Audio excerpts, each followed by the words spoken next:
Hello, I'm Severin Suzuki speaking for ECHO, the Environmental Children's Organization. We're a group of 12 and 13-year-olds trying to make a difference. Vanessa Seti, Morgan Geisler, Michelle Quigg, and me. We've raised all the money to come here ourselves, to come 5,000 miles to tell you adults you must change your ways. Coming up here today, I have no hidden agenda. I am fighting for my future. Losing my future is not like losing an election or a few points on the stock market. I am here to speak for all generations to come. I am here to speak on behalf of the starving children around the world whose cries go unheard.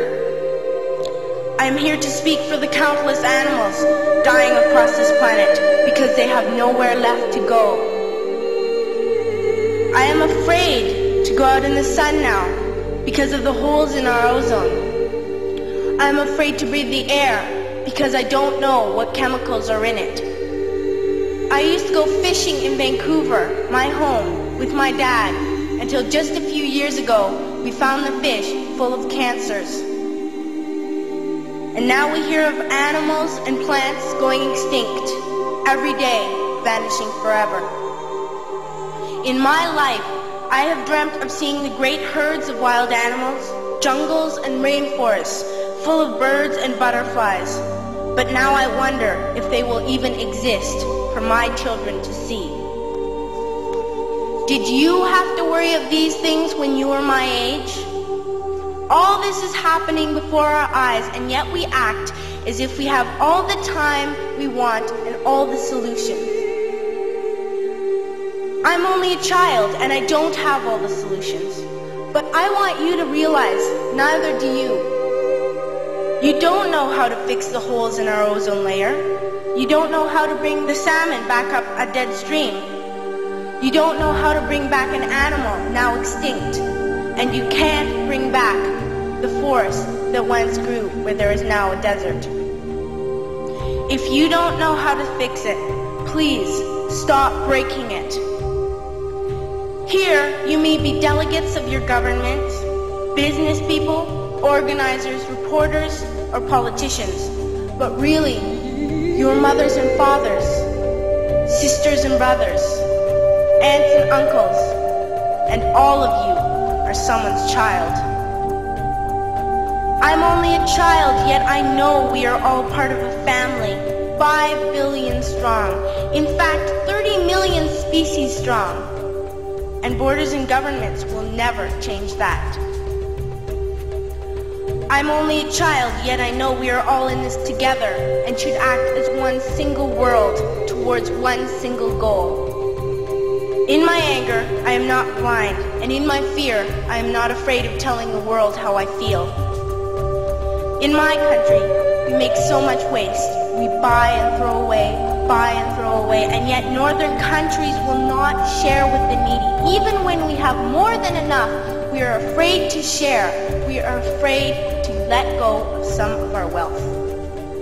In Canada, we live the privileged life, with plenty of food, water, and shelter. We have watches, bicycles, computers, and television sets. The list could go on for 2 days.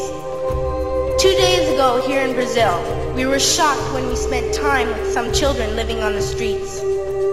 This is what one child told us. I wish I was rich. And if I were, I would give all the street children food, clothes, medicines, shelter, and love and affection.